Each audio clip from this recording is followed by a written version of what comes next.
bagong taon. Salamat sa Panginoon sa kapatubay niya sa akin. Last week kasi nasa Japan ako. Binigyan ako ng Panginoon ng pagkakataon na makapagliwanag naman sa Japan. Sa tagal ng paglilingkod ko sa Kanya, binigyan niya ako ng ilang araw upang makita ko yung Japan. Noon, panaginip lang yun, ngayon naging reality na. Amen. Pag ikaw ay nagiging tapat sa Panginoon, nagiging tapat din siya sa iyo. Amen. Kaya kayo mga kapatid, kung gusto niyo pumunta ng Japan, maging tapat kayo sa Panginoon. At marami kami na experience doon. Kasi nga sabi ko sa Panginoon, salamat po Panginoon. At ginabayan niya kami. Alam niyo kasi, pagdating namin doon, hindi marunong mag-English ang mga Hapon no? Wala kami kakilala kasi pumunta lang kami, no? Tapos, nung pagdating namin doon, mukhang nawawala kami. Hindi namin alam yung lugar, no? Ngayon, mayroong isang Japanese, nag-uusap kami kasi, kaya tayo pupunta nito. Nag-uusap kami Tagalog. Mukhang yung Japanese mukhang naiintindihan niya yung pinag-uusapan namin. Tinanong niya kami kung saan kayo pupunta. Sabi niya, lumapit yung medyo may edad na yung babae. Mga 15 na gano'n. Tapos sabi niya, saan kayo pupunta? Alam mo yung anak ko nakakaintindi na konting Chinese. Tsaka yung anak, yung Hapon, yung Haponesa, no? Mukhang nakakaintindi siya ng konting Chinese. Kaya nag-usap sila. Tapos, sabi niya, malayo-layo ng konti yung nalakarin mo. Kasi alam niyo naman, dito tayo nasanay tayo sa mga, di ba sa MTR, di ba? Kasi meron ding MTR doon. Meron ding mabilis na sasakyan. Kasi yung unang sinakyan namin, mabilis. Tapos yung mga may subway. Tapos sabi niya, doon kayo, sinamahan pa niya kami hanggang doon sa subway. No? Siguro mga 15 minutes pa yung lalakarin mo bago ka makarating doon. Kaya sabi ko sa Panginoon talagang umuulan pa. Hindi lang mainit, hindi lang malamig, umuulan pa. Kaya nga sabi ko sa Panginoon, talagang napakabayot niya talaga sa mga anak niya. At hindi. Tapos pagdating namin pa nito sa Hong Kong, yung telepono ni Chris nawawala. No? Nawawala pa. Sabi niya lagi, huwag kang magalala mahal, sabi sa kanya. Magtatrabaho ako para sa mobile mo. Bibili kita ng mobile ulit. No? Sabi ko sa kanya, buti na lang, nagpabalik na kami dito, sumakay na kami ng, di ba, dito, sanay ka ng bus na papunta doon sa immigration. Nung sumakay kami sa bus na papunta immigration, merong tumatakbong mama, sabi niya, kanino yung telepa rito? Yung pala nahulog niya sa aeroplano. Kasi magsusulat pa nga sana kami sa Narita Kasi pumunta kami pala sa Narita, Tokyo, Japan. Kaya yung time na yun, kasi umuulan din pero binigyan kami ng Panginoon na isang araw para magliwaliw. Maliwanag na. Pero nung pauwi na kami, medyo umulan ang konti-konti. Pero ano pa rin doon, malamig yung ngayon. 4 pa rin ang ngayon pagdating namin dito, malamig. Malamig na. Pero salamat sa Panginoon at sa kanyang pag-iingat sa amin. Hindi ka pababayaan ng Panginoon kahit sa kapumunta kasi matiwala ka. Amen. Ang ating pong pag-aaralan ngayon, ang pinamagatang judge na. Ilang beses na ba kayo pumatol mula nung kayo pinanganak? Ilan na? Isip niyo?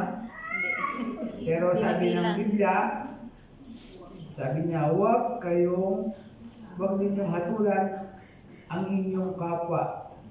Sabi ng Biblia, sabi yun, binasa ko lang sa inyo. Upang hindi kayo hatulan ng Diyos. So kung ayaw mo palang hatulan ka, huwag ka nahatol. So maliwanag. Pero paminsan-minsan na maghahatol. Okay? Sapagkat hahatol kayo ng Diyos sa ayon sa hatol na inihahatol ninyo sa iba. So kung ikaw ay mapaghatol ng tao, hatulan ka ng Diyos. Ang panukat ninyo sa iba ay siya rin ipanunukat sa inyo. Okay. Bakit mo nakikita ang puwing ng mata ng iyong kapatid, ngunit hindi mo pinapansin ang puwing mong gatahilian sa iyong mata? Paano mo masasabi sa iyong kapatid, halika, aalisin ko ang puwing mo gayong troso nasa mata mo? Napaka, ano naman ang sakit ang yung troso. No? Laki na. Laki. Sobra naman. Malaki masama sa mukha mo yun. No? Napaka ano ng pagkasali nito. Versikulo 5, ang tawag daw sa mga iyon, mapagpaimbabaw. Alisin mo muna ang puwing na troso sa iyo na gayo'y makikita mo, makakakita ka ng mabuti at maaalis mo ang puwing na iyong kapatid. Versikulo 6, huwag niyong ibigay sa aso ang mga bagay na banal, sapagkat kayo babalikan at lalapain nila pagkatapos. Huwag ninyong hihagis sa baboy ang inyong perlas, kung may perlas kayo, sapagkat inyurakan lamang nila ang mga iyon. Siyempre, hindi nila makakain yan, kaya inyurakan nila.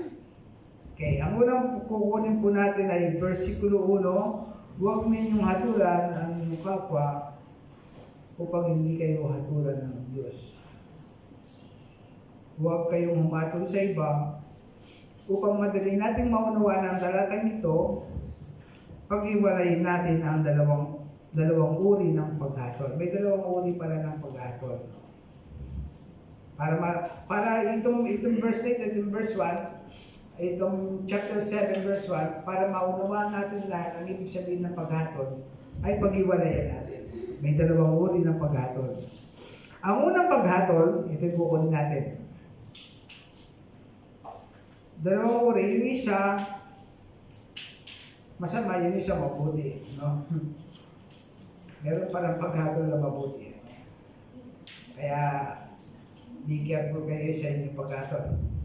Pero meron paghatol na mabuti. Ang una natin kukunin ay yung hindi mabuti, no? Tinalakay ni Jesus ang paghatol sa pagkatao ng isang tao, ngunit hindi natin dapat hatulan ang pagkatao, yung paghatol natin sa pagkatao. Ano ba namang klaseng tao ito? No? Ganyan? Ano ba namang ginagawa ng tao? Inahatulan na natin yun, no? Bawa, makikita natin yung kung ano yung suot niya, tapos yung ano yung ginagawa niya sa katawan niya. Ano ba naman to? Misis ko ganyan, madali umatol yun no? Ganyan siya agad. Ano ba naman to? Bayaan mo na yan. Sabi ko, bayaan mo na. Nagre-react siya agad, no? Kasi madali tayo mag-react, di ba, sa pagkatao. Una yung pagkatao. Tapos yung motibo, no?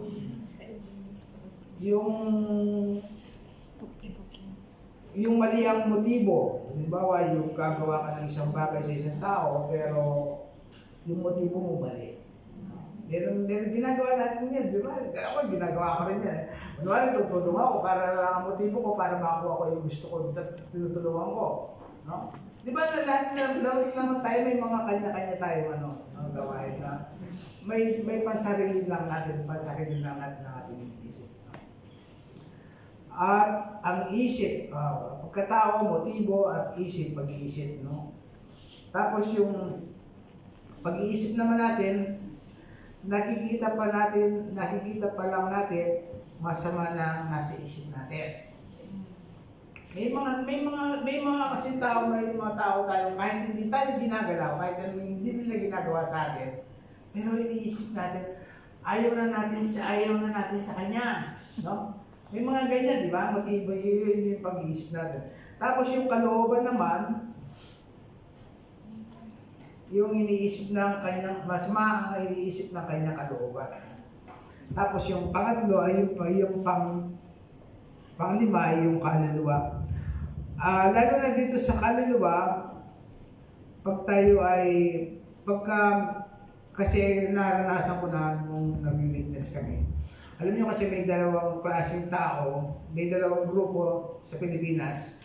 Yung isa ay IBCM, yung isa ay CCC. No?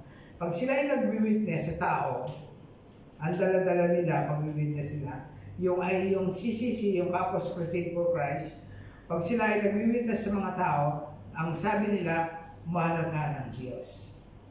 No? Hindi negative kagad, no? Alam mo, mahal ka ng Diyos. No? So yung kanilang sinasabi yun, positive na kagad sa tao pag dinig niya, mahal pala ako ng Diyos. Yung IBCF naman, yung Intervarsity Christian Fellowship na sa UP, ang approach naman nila, alam mo, makasalanan ka. Oh, yan yung dalawa, kaya yun ay mamimit ninyo itong dalawang grupo na ito, yung CCC, ay yung Campus Crusade for Christ, kasama ka, meron nun eh. Tapos dito naman sa yung, kasi alam nyo kaya kilala ko mga yan, kasi yung teacher namin sa Sunday School ay IBCF, ano siya, taga-UP siya, no? Kasi yung UP, yung mga grupo ng yung mga kabataan sa UP, ganyan sila mag-approach. No? Ngayon, may mga CCC naman Campus Crusade, pumunta rin si church namin sumulong, CCC naman sila. Kaya nakilala ko yung dalawang group na ito. At yun naman nakakasama namin pag nag-witness kami. No? Kaya yung grupo nila, yung IBCF, yung alam mo makasalanan ka, kaya kailangan mo si Kristo. Yan ang approach nila sa mga tao. Alam nyo, kayo, kung ano tatanungin nyo, sino yung mas magandang approach? Ha? Mahal ka ng Diyos, yung CCC, pa? Mahal ka ng Diyos. Dapat mong malaman, di ba? Yung isa naman, makasalanan ka. No? So, makikita mo dito mga kapatid, makikita ninyo, yung dalawang ito, ang motibo, mas gusto ko yung approach ng CCC. Pero kanya-kanya approach tayo pag nag-witness naman tayo, di ba? Pero yun lang ang nakikita ko yung approach nila. So, yung kaluluwa ng tao, yun ang nakikita natin. Ikaw ay pupunta sa impyerno pag hindi ka tumanggap sa Panginoon. Bakit mo alam? Nakikita mo ba yung puso niya? O kaya sabi mo, hindi lang, sabi niya, di ba may mga approach pa tayo na pag hindi ka tumanggap sa Panginoon, impyerno ka. Di ba ganyan? Meron tayo ganyan. Pero di ba sabi din ng Panginoon na hahabag ako sa gusto kong kahabagan. Di ba? Di mo naman alam yun eh. Hindi mo kasi kita yung puso ng tao. Ha? Ngayon, kung ginadjust mo na siya kung saan siya pupunta, hinahatulan mo na siya. Hindi mo pa alam kung anong talagang nangyayari sa kanya.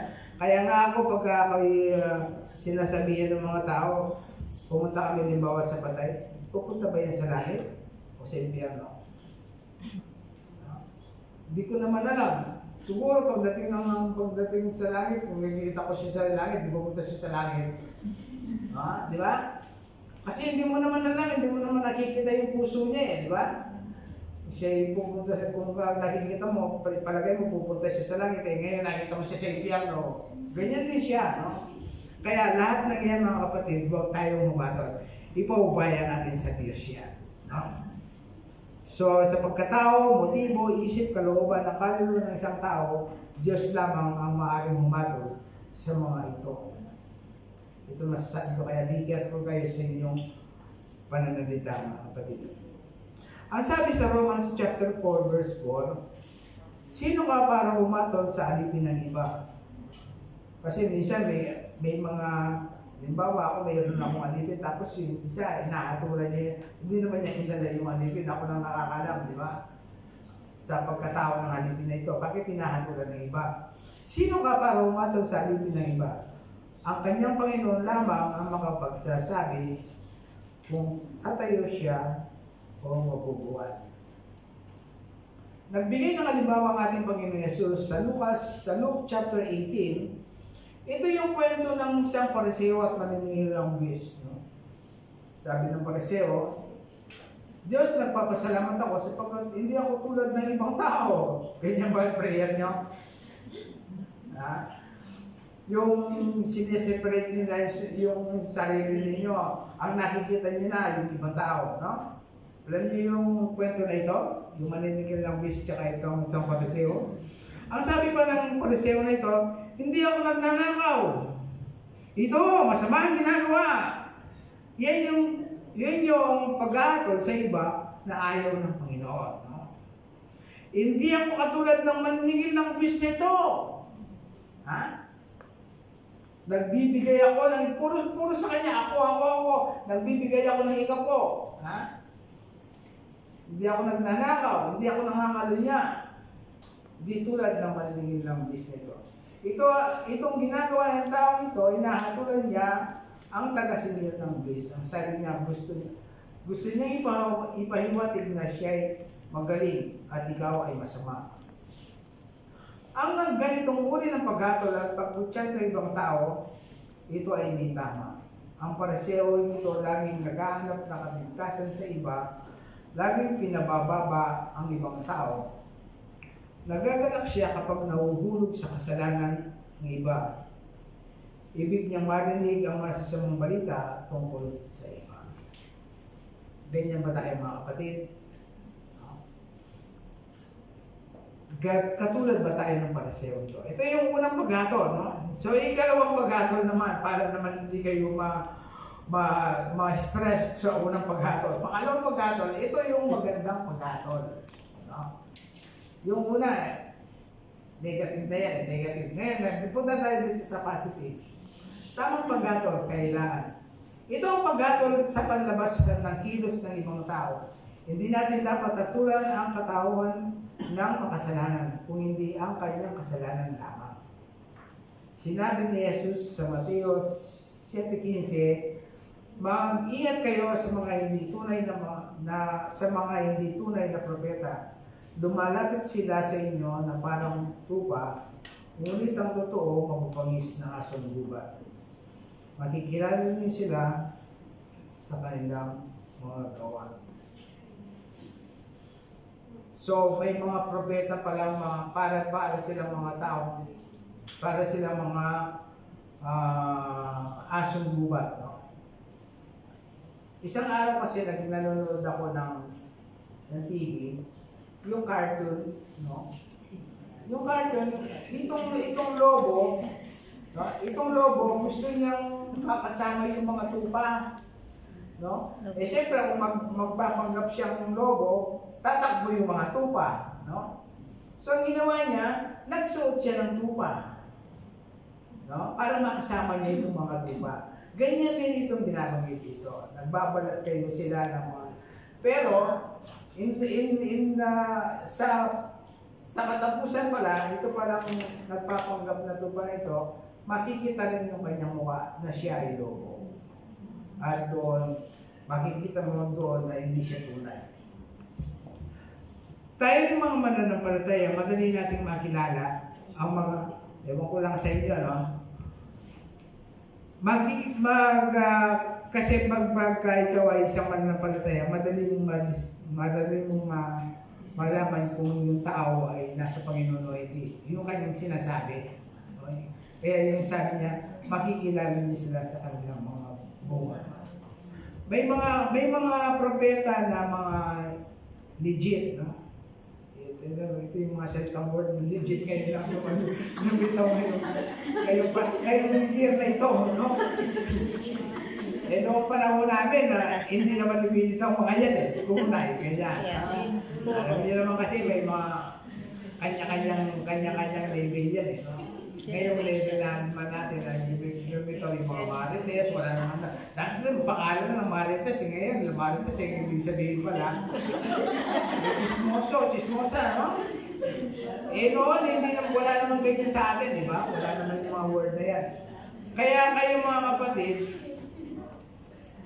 kung mga minor na lang ng mga aral, huwag na kayo masyadong maging conservative sa mga bagay na yun.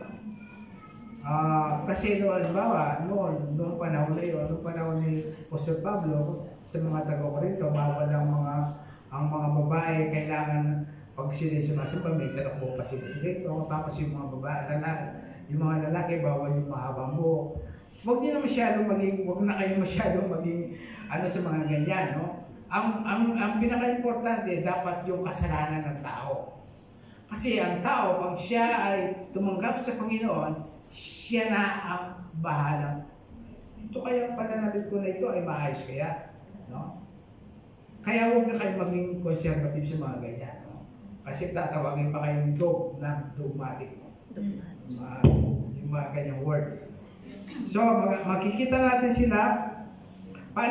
Kung kayo nagbabasa ng banal na kasulatan sa Old Testament, may sinasabi dito sa Old Testament na makikita siya, Deuteronomy chapter 18, verse 21 to 22. Upang matiyak daw ninyo, mga kapatid, kung ang mga propeta o yung mga bagay ng mga tao na nagsasabi sa panahon natin ngayon, no? Kung sila ay totoo o hindi. Sabi dito sa verse 21 muna, upang matiyak ninyo kung ang sinasabi ng propeta ay galing kay Yahweh o hindi. Verse 22, ito ang palatandaan. Okay. Yung mga tao kasi nagsasabi ngayon sa panahon natin. Ito daw ang palatandaan. Kapag hindi nangyari o nagkatotoo ang sinabi niya, yun ay hindi mula sa kay Yahweh. Ang mensahe niya ay gawa-gawa lamang niya, huwag ninyong katakutan. Ito ay nangyari nung panahon ng election sa atin sa Pilipinas. No? May nagsabi, pinanalangin ko ito magiging presidente ng Pilipinas. Nabibisyon ko na siya magiging presidente, tapos hindi nangyari. No? Meron din ako isang nabasa na isa pa, minsan, mga Kristiyano nagsasalita ng ganyan, no? Sabi niya, na-detect ko, na-compute ko. Ang 666, compute ko ganyan, malapit na dumating ang Panginoon. Sa ganitong petsa, darating ang Panginoon, no? Kinompute na niya, no? Compute na ng utak niya. Sa panahon na ito, darating ang Panginoon, kaya magsipaganda na kayo. Magsisi na kayo sa inyong kasalanan, hindi dumating. No? So mga kapatid, ito ang babalaan natin ng Bible na makikita sa Deuteronomy chapter 18, verse 21 to 24. Kapag ang sinasabi niya ay hindi nangyari, huwag ninyo siyang katakutan. Kung gayon, kailangan makilala natin ang mga pulang propeta at guro. Kailangan hiyambing natin ang kanilang mga turo sa Biblia. May mga taong laging sumasalungat sa Diyos, katulad na lamang ang nangyari kay Pablo at kay Bernabé. Natatandaan niyo ba yung si Bernabé at si Pablo sa mga gawa, chapter 18, verse 5 to 12, no? Basahin ko sa inyo. Ito yung nangyari sa Acts chapter 13, verse 5 to 12. Nang makarating sila sa Salamis, itong dalawa na ito, ipinangaral nila ang salita ng Diyos sa mga sinagoga ng mga Hudyo. Kasama rin nila si Juan. Si Juan ang binabanggit dito ay si John Mark, no? Bilang katulong. Nilakbay nila ang buong pulo hanggang sa Papakos. Pagkatapos nila roon, ang isang Hudyong salawangkero at huwad na propeta, ang pangalan niya ay Bar Jesus. Kasama siya ng gobernador na si Sergio Paulo, isang lalaking matalino. Pinatawag ng gobernador sina Bernabé at Saulo sapagkat nais silang mapakinggan ang salita ng Diyos. Ito kasi habang sila ay nangangaral, itong gobernador na ito, na-sense niya na itong dalawang ito ay magaling pala magsalita, no? At ang sinasalita nila, pinangangaral nila, ay bago dito sa gobernador na ito. Kaya ginawa ng gobernador, pinatawag itong dalawa, no? Si Apostol Pablo at si Bernabé. Subalit, ngunit upang wag, sa verse 7, kasama sila ng gobernador na si Sergio Paulo, isang lalaking matalino.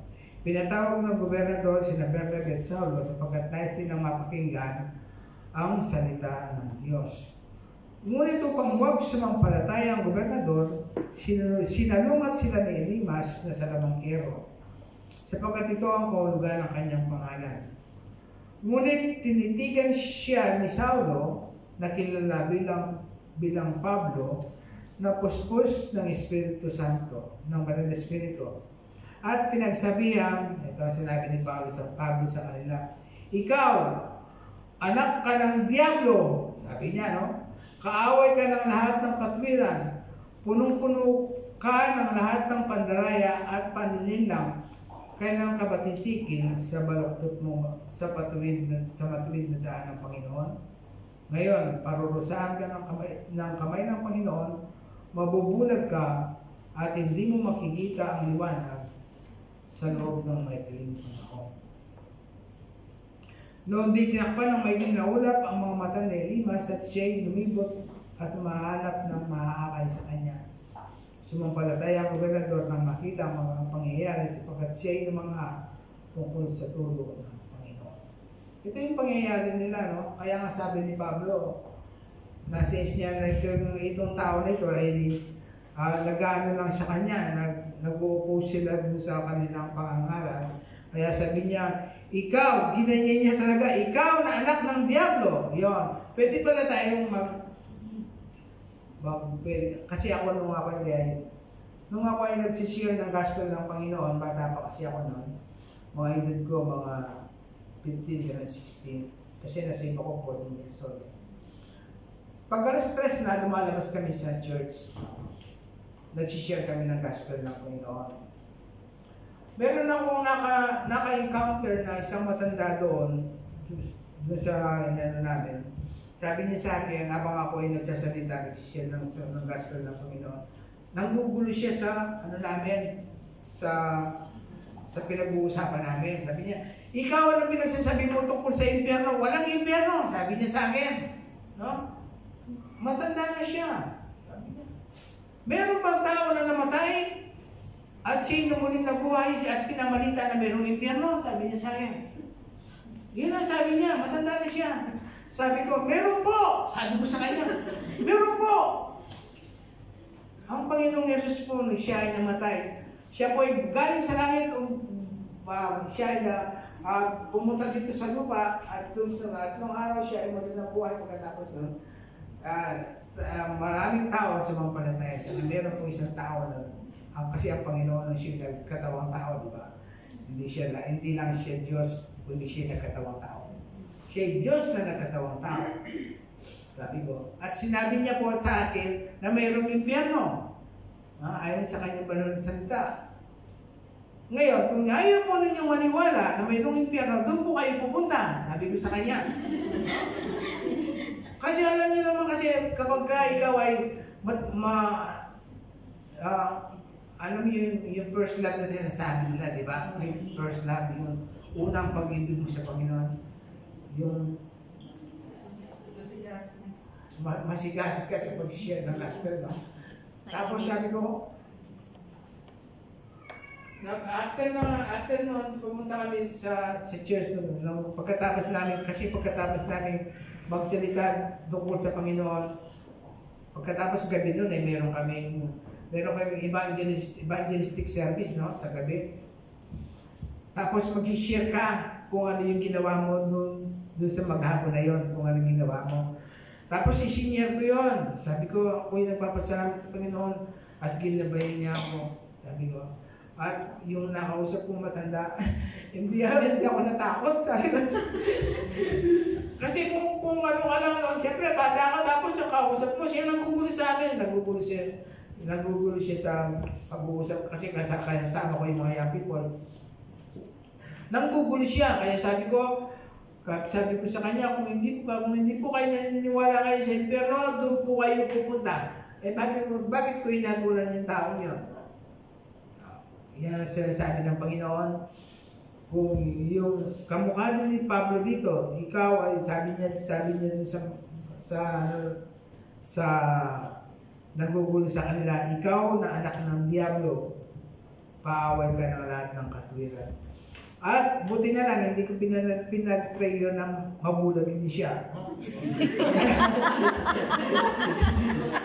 kaya ako ay nagpapasalamat sa Panginoon.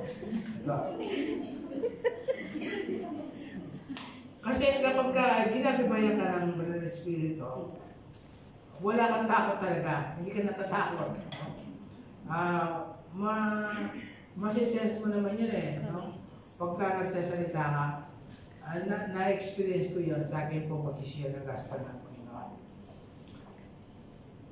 Yung mga audio, meron din pangyayari mga audio. Itong mga audio na ito yung mga grupo ng mga audio, na sinasabi nilang sila ay mga anak ni Abraham.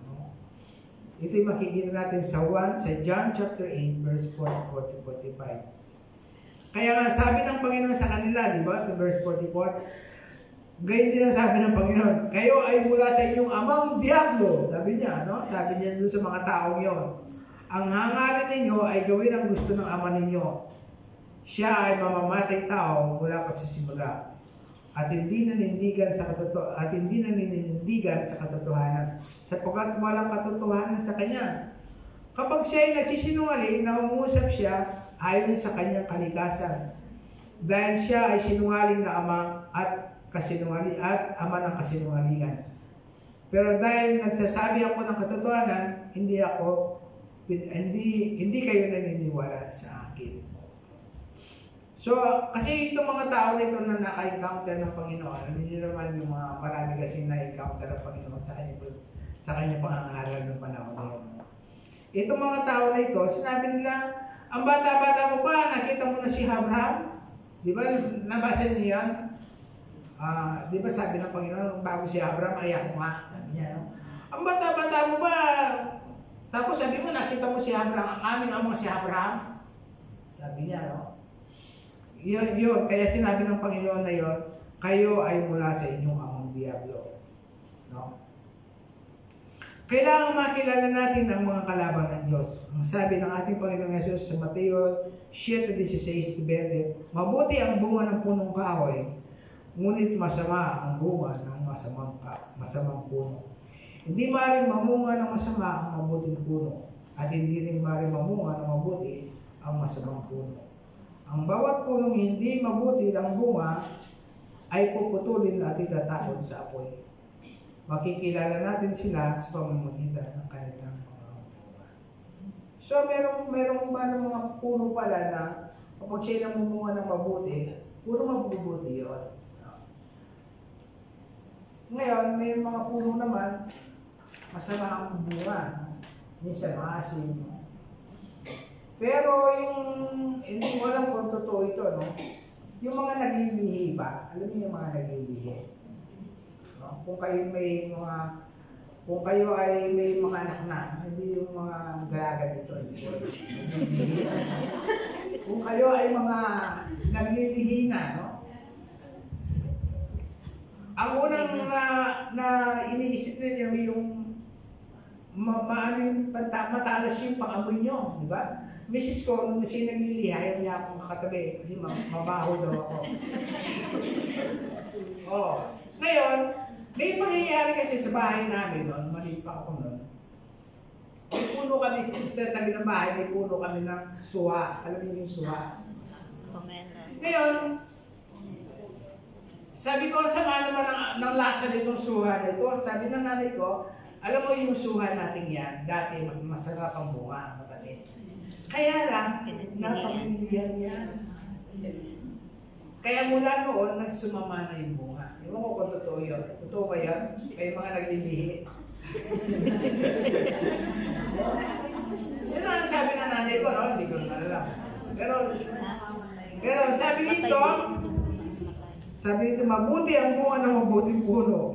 Ngunit masama ang bunga ng masamang puno. Kaya, siguro dahil doon, ewan ko lang kung totoo yun. Hindi mo na kayo naglilihi. No? Kung gayon, dapat nating hatulan ang kanilang mga gawa. So, meron pala tayong chance na bumalo din. Alam niyo kung ano yun, ha? Kundi yung ginagawa ng tao. Kung gayon, dapat nating hatulan ang kanilang mga gawa. Ang mga tao na mamahala sa ating gobyerno, mga hukom, mga abogado, mga polis, at maraming pang-iba, sila ay binigyan ng gobyerno ng humatol kasi ito ang trabaho nila. Kaya dapat hindi natin igalang ang mga yaon. Sabi sa Romans chapter 13 verse 4, 6, and 7. So yung mga sabi nga sa mga aral, alam nyo mga kapatid, sabi nyo sa mga aral na narinig ko. Tapos na yung eleksyon. Kaya huwag na nating isipin pa yung mga bagay-bagay na makakasama sa atin. Kung sino yung niluklok ng Panginoon, yun na yan. Next time na lang. Susunod na lang. Tapos na yung election. Sabi niya, narinig ko siya, no? Kaya nga mga kapatid, itong mga niluklok na ito ng Panginoon, kailangan igalang natin sila. Sabi kasi sa Romans chapter 30, ipag-pray natin sila. Kung sila man ay naging maayos man ang kanilang pamamahala, good. Kung maging masama man, pananagutan nila yun sa Diyos. Sabi sa unang Korinto, dito rin, unang Korinto 5, dito na ba tayo? 5:1. Kasi ang nangyayari dito sa mga insight, sa mga iglesia, nangyayari dito. Nakarating sa akin ang balitang mayroong kabilang sa inyong gumagawa ng immoralidad. Sabi ni Pablo sa Corinthians, no? Kinakasama niya ang asawa ng kanyang ama. Ako, napakasama nito. Ito itong pangyayari, no? Sa unang Korinto 5:1. Kinakasama niya ang asawa ng kanyang ama. Kahit mga pagano ay hindi gumagawa ng ganyang kahalayan. Sabi niya po sa Pablo. Alam niyo kasi nangyayari talaga ito sa iglesia. Sa katagal-tagal ng aking paglilingkod sa Panginoon, marami na ako na-encounter na ganyan. Pero hindi ako lumubay kasi nakatingin ako sa Diyos. Hindi ako nakatingin sa tao. Amen. Yung unang pastor namin na ano siya, na call siya doon sa pera. Kasi yung pera ng iglesia, yung para sana doon sa paggawa ng church, hanggang sa pinalis kami doon, hindi namin lumitaw yung church. No? Tapos yung meron din siyang Operation Jeepney. Pag napuno yun, bibili kami ng sasakyan. No? Tapos, nawala rin yun, pero may sasakyan. Yung sasakyan nila. Kaya nga, yung mga asawa ng pastor dito, mag-iingat kayo. Alam nyo kasi, ito talagang totoo. Pangalawang pastor namin, yung unang pastor, pumunta ng Amerika eh. Patay na sila ngayon. Hindi, ibig sabihin, siyempre matanda na mamamatay na, di ba? Alam mo ba, tinapat pa kami ng asawa ng pastor. Alam niyo mga kapatid, ang lumalaban sa mga Levita, kami mga Levita, ay susurugin ng Panginoon. Tinamot pa kami. Ha? Kami mga young people kasi ang nagano eh. Ma'am, nasaan po yung church lot pa natin dito tsaka yung operation dito na ikaw, sabi dito sa isang young people, ikaw Lamberto, isang beses ka lang pumunta sa iglesia na ito, tapos ang dami-dami mo pang tanong. Biglang nawala. Tapos hanggang sa mag-split ang church sa mga young people, sila lang ang nag-start. Kaya yung ACBC, yung Amiral City Bible Church, yun yung church na galing dun sa iglesia na nawala, yung Bethel Baptist Church. Kung mahina lang ang aking pananampalataya, aayaw na ako. No? Pero sabi ng isang deacon sa akin doon, alam mo, Jer, sa ginagawa ng mga yan sa iyo, huwag kang titingin sa kanila. Magpatuloy ka sa Panginoon. Patay na rin lang eh. Sabi niya, huwag kang titingin sa tao. Tumingin ka sa Panginoon. Diba sabi sa Hebrew, looking unto Jesus, the author and finisher of our faith. Tumingin ka sa Panginoon. Kaya nga dito, pag pinagpipray, palagi ko sinasabi sa kanila, ano man ang mangyari sa iyong buhay, tumingin ka sa Diyos, huwag kang titingin sa tao. Kapag ka kasi tumingin sa tao, magpupol ka. Kasi ang tao, sabi nga nung isang, ang tao ay marupo kahit daling lumingin. Di ba? Sabi ng kanta. Kaya nga kayo mga kapatid, huwag kayong titingin sa tao. Tumingin ka sa Panginoon. Amen. So, ang nangyari, napalitan yun. Pangalawang pastor, hindi nga siya na-fall sa pera. Na-fall siya sa babae. No? Yung young people namin isa, naging chicks niya. No? Chicks talaga. Ba,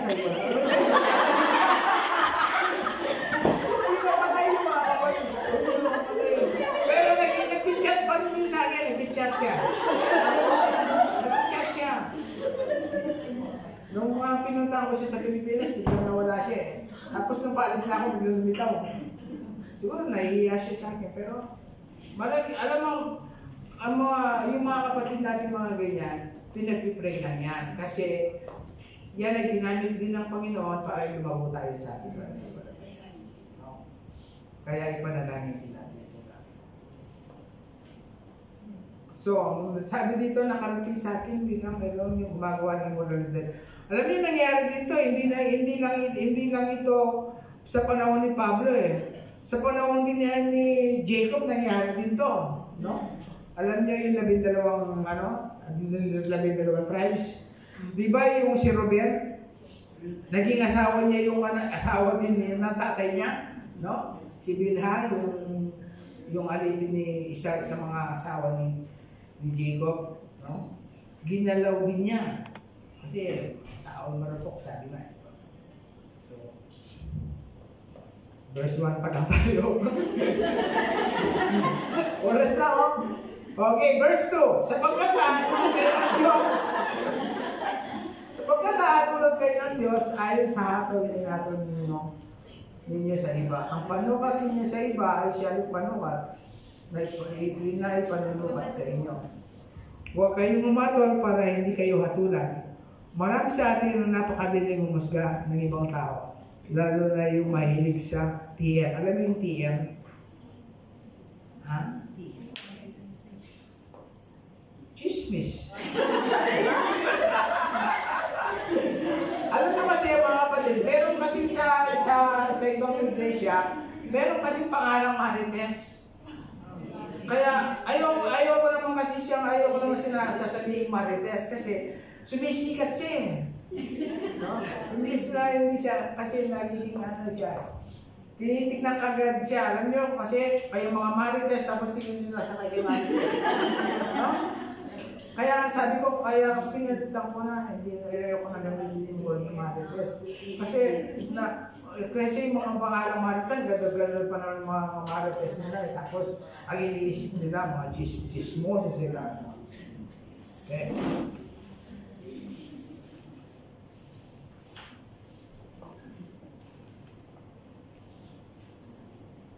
Marami sa atin napakadaling humusga ng ibang tao lalo na yung mahilig sa tiyan.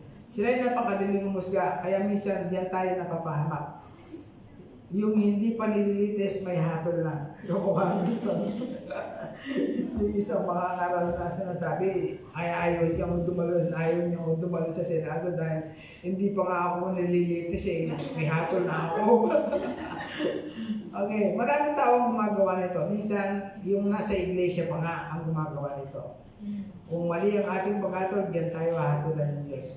Kung sumpahin natin ang iba, susumpahin din tayo ng Diyos.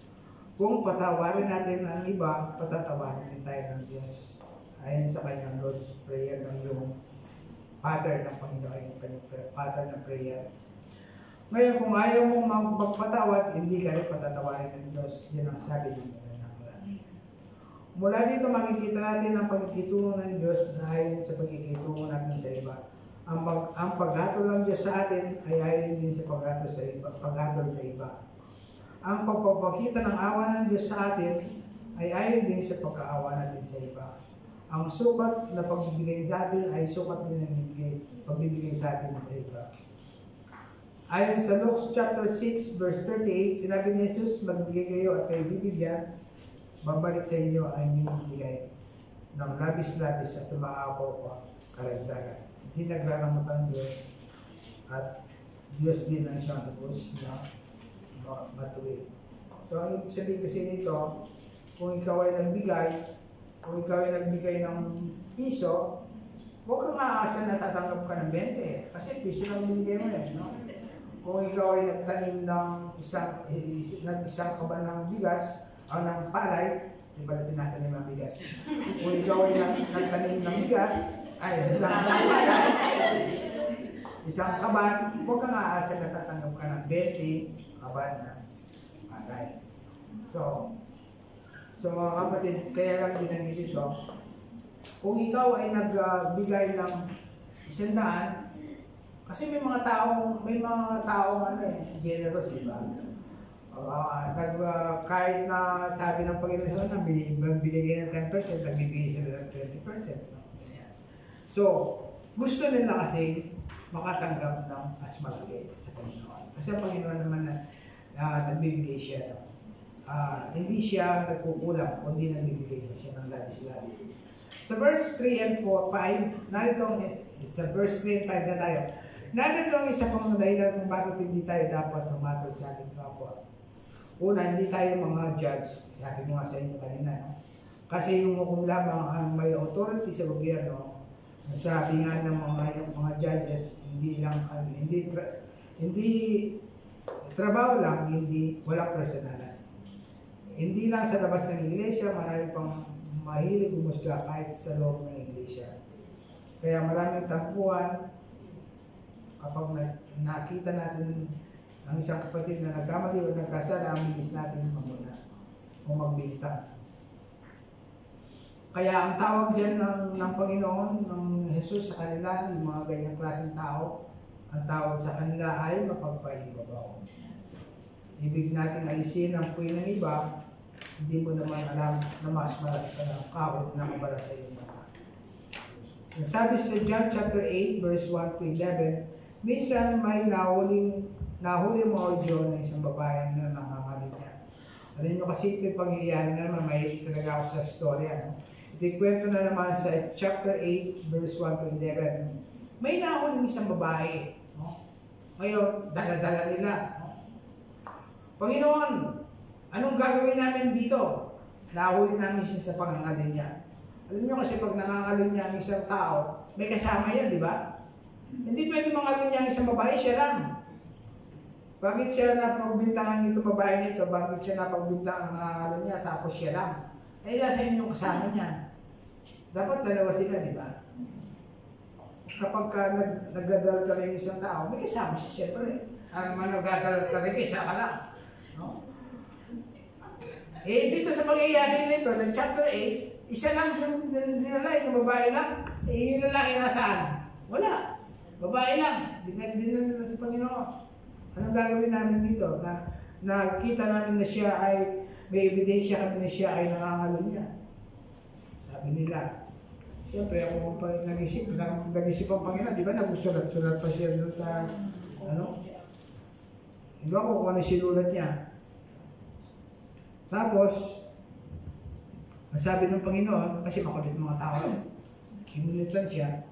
Sabi niya, kung sino yung walang kasalanan sa inyo, siya ang unang bumato. Kasi ang law ng mga audio, kapag ikaw ay nangalo niya, ang hatol sa iyo ay batuin ka kasi mamatay.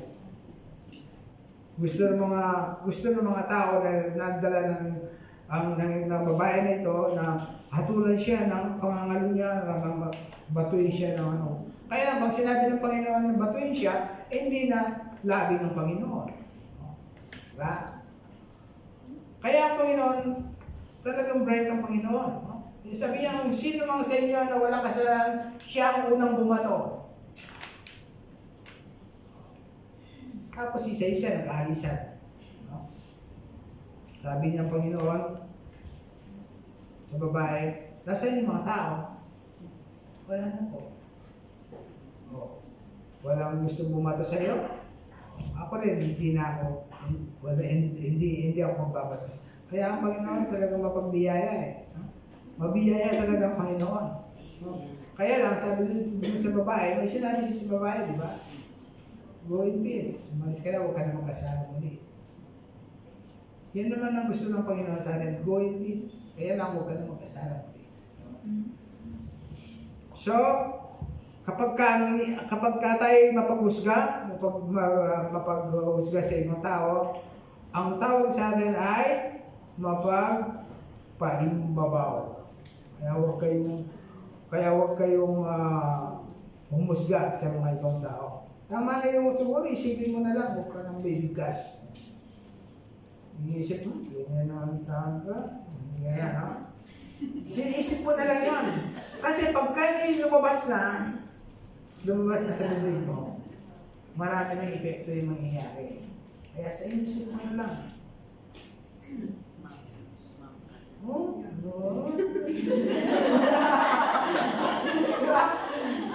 Sabi ko kay Jesus, huwag mo na sabihin, huwag kang magbibigkas pa, huwag ganyan. Alam niyo naman ako, pagkano, talagang binabara ko ang asawa ko.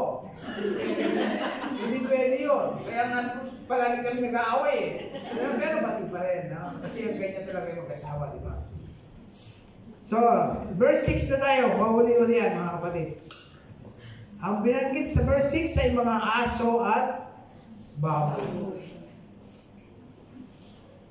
Alam niyo, nung nasa Saudi ako, itong dalawang hayop na ito, sila ay talagang mga hayop talaga. Alam niyo kasi, ayaw ng mga Arabo yung dalawang ito. Ang aso, binabato nila yan, ayaw nilang alagaan. Hindi kang sa Amerika, talagang tinasyapo ka yan. Diba? Pinapatulog pa sa tabi nila, no? Pero sa Saudi, wala kang tao makikita kung papatulog ng aso sa tabi. No? Ayaw nila yan. Kaya ang ginagawa nila, pinababayaan nila sa disyerto yan. Magliliwaliw ka na doon. Kaya itong mga aso naman, ang bilang ganyan nila sa mga Arabo, kinakagat yung mga Arabo. Tinatawalan niya. No? Kasi doon sa nung nandun ako, doon sa tinitirang ko doon, pagka binibisitahan namin yung kaibigan namin, may mga alaga silang aso. Pagka tumataw yan, nakikita mo na kung sino yung tinatawalan, yung mga nakaabayan na puti. Yan kasi yung suit nila, di ba? Mga nakaputi sila, tapos meron silang ano dito. No? Tapos nakaputi sila, no? Kasi yung puti na yun, yung sinusuot nila, malamig yun sa katawan. No? Kaya minsan, yun yung nasusuot ko eh. No? Kasi kami, kunwari, Arabo kami. Alam mo yung mga Pilipino, mahilig din, no? Yun ang suot nila. Kaya yung mga aso, yun ang tumatawag sila sa kanila. Pero sa mga Pilipino, hindi. Napakabait nila. Kaya sila madali kainin ng aso ng mga Pilipino. Kasi alam nyo kasi, kung nandun ako, ganito kalaki yung aso. Yan. Tapos, ginaganyan pa namin yan. Mabait eh, no? Tapos nung mga alas 12 na ng gabi, tinanong namin yung aso kung nasaan, yung pala nasa kaldero na. Mababait sila sa mga Pilipino, kaya itong mga Pilipino mababait din sa kanila, kinakaya sila. No? Yeah. So, ito yung aso. Lalo na yung mga baboy. Yung mga baboy doon, pinapakain sila sa mga alaga nila sa mga zoo. No? Ayaw nila sa mga baboy. Kung gusto mong mainis sa'yo talagang Arabo, pakainin mo siya ng baboy. No? O, ayaw niya ng baboy, no? Kasi mga Muslim sila. Kaya nga itong pangyayari dito kay Pedro, kasama niya si Cornelio, no? Nung pinapunta siya kay Cornelio. Kasi, meron pa ba tayong oras? Okay. Ha? Sabi ko may promise.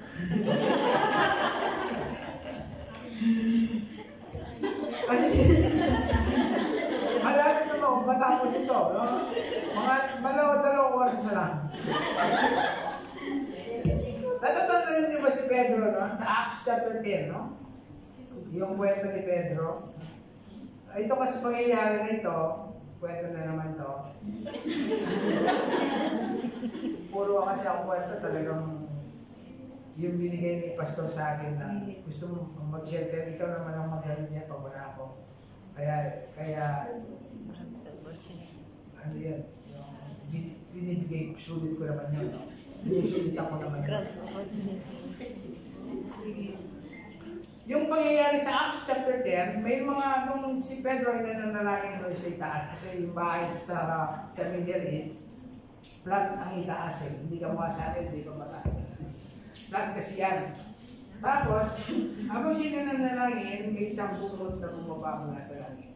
At nakita niya yung mga hayop dyan na iba-iba sa atin. Sabi ng Diyos, pumatay ka at kumain ka. Sabi niya, kung kayo ang sasabihin ng Panginoon, sasabihin ba ninyo, Lord, marami po yan, hindi ko po asira-sira naman, lininis na yan ng Diyos eh. Tapos sasabihin, Lord, marami yan, hindi ako kumakain ng marami. Alam niyo naman, hindi po ako kumakain ng marami. Kasi sari-sari, siguro may mga baboy dyan, may mga aso, sari-sari na hayop. Sabi ng Panginoon, pumatay ka at kumain ka. Sabi niya, marumi. Ngayon pala, yung pangyayaring yon, dadalhin pala siya sa bahay ni Cornelio. Yan, alam mo kasi si Cornelio sa chapter 10 ay isang hentil, hindi siya Hudyo. At yung mga Hudyo ay hindi sila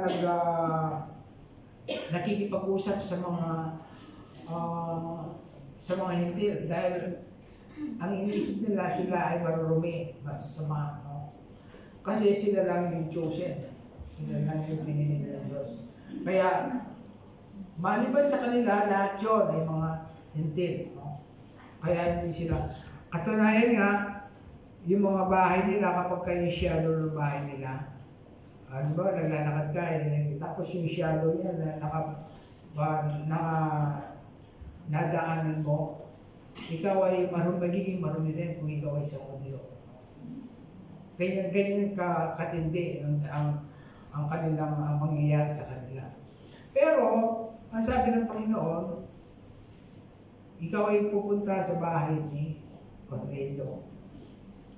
Kasi sinabi mo na kay Cornelio na ikaw ay kakausapin mo siya tungkol sa salita. At dito makikita natin mga kapatid, na si Cornelio ay nasiyahan ng Panginoon sa kanya. Kasi si Cornelio ay mahilig magbigay ng mga donation eh. Mahilig siya sa mga kaagawa. Mahilig siya tumulong sa mga maliliit na tao. So, nakita ng Panginoon yun. At nakita natin na pumunta doon si Pedro. At naging believer din sila. At meron din pangyayari sa Matthew chapter 15 verse 26 to 27. No? Ang sabi dito, sumagot si Jesus, hindi dapat kunin ang pagkain ng mga bata at ibigay sa mga aso. Totoo nga Panginoon, ngunit ang mga aso man ay makain ng mumong nalalaglag sa hapag ng kanilang Panginoon. Alam niyo yung mumo, kung ano yung mumo? Pagka kinain mo yung tinapay, may nangalalaglag ng mga, di ba? Hindi na mumo. Konti lang yun, di ba? Pagka kinagat mo ganyan, nahuhulog yun. Sabi ng babae, totoo Panginoon, ngunit ang aso man, siguro inisip niya sila lang, ay kumakain din ng mumong nalalaglag sa hapag ng tugon ng babae. Di ba yung araw din yon, gumaling yung kanyang anak, inaaliyan ng mga samang espiritu. Kasi sabi ng Panginoon, ang babae nito napakalaki ng kanyang pananampalataya. Kaya dapat nating maunawaan na ang aso at baboy na binanggit dito ay di mananampalataya, na matitigas ang puso at patuloy na sumasalungat sa Diyos. Dapat tayong maging maingat kung sino ang tinuturing nating mga baboy at aso. Kahit sila'y kalaban ng Diyos, dapat natin silang ibigin. Sabi sa Matthew 44, sapagkat 5:44, dapat natin silang ipanalangin at pagmalasikitan. Romans chapter 12, verse 14, 17, 19 to 21, ang mga tao ito ay alipin ni Satanas. Tulungan nawa tayo ng Diyos na ibigin sila. Ang pinakamahalagang turo sa atin ng Diyos para maging payapa ang ating buhay, huwag tayong humusga. Kung gusto niyo maging payapa ang inyong buhay, huwag kayong humusga. Di ba? Kung gusto ninyong parang relax na relax kayo, ganyan nasa tabi kayo ng dagat, na pigit niyo yung mga mata niyo. Relax na relax. Lalo na sa iba, ako gusto ko yun, lalo na yung pagka nag-devotion na sa sarili, nag-quiet time ka. Yung, kasi nag-camp na ako noon nung kabata ako Punta kami sa Pagkado Bataan. Pag umaga pa lang, hindi pa kami tinatawag kasi pangalan ng grupo namin Judas Okay, mga Judas, gising na kayo! Sabi niya, no? Kasi may mga pangalan dun Yung kasi ang pangalan namin Judas. May mga pangalan Jonas, may pangalan Mary, may pangalan Eve. Pero kami, ayaw mga Judas, magsipag-gising na kayo! Kakain na! Alam nyo kasi salitang Judas may nasasamalan yan Pero maganda yan. May mga kapatid na Panginoon, pangalan Judas Si Jude, di ba? Yung din sa Jude, yung sumulat ng Jude. So, pagka umaga, pag-isip ko pala, punta na ako sa ilalim. Kasi yung campsite, may pababang ganyan Nasa stasyon, may bababa kang ganyan. Tapos, dagat na yan. Doon maganda mag-quiet time. Mimit mo ang Panginoon. Kayong dalawa lamang. Yan. Payapa ka. No? Payapa. Kahit kunin ka na ng Panginoon, talagang bibig ka na. Diba? Payapa ka Pero kung hindi ka payapa, iniisip mo, ano kaya yung kakainin ko na naman bukas? Bakit na naman sila ganito? Hindi ka payapa. Pero sabi ng Panginoon, kailangan huwag kang umusga para maging payapa ang buhay. Amen. Okay? Kaya kung gusto niyo talaga umusga, ganyan na lang. Para huwag na lumabas, no? Para maging payapa ang buhay mo. Huwag kang umusga. Instead, mahalin natin at ipanalangin. Remember mga kapatid, do not judge. Bigay natin sa Diyos kasi siya lang ang may karapatang humusga. Sa kahuli-huli mga kapatid, sa Romans chapter 14 verse 12, kaya nga bawat isa sa atin ay magbibigay sulit sa Diyos. Kaya yan, tandaan nyo mga kapatid, lahat ng sinasabi natin, ipagbibigay sulit natin yan sa Diyos. Kaya kailangan magbibigay tayo. Amen. Sabi sa Romans chapter 14, verse 12. Kaya nga, bawat isa sa atin ay magbibigay sulit sa Diyos. Tayo manalangin.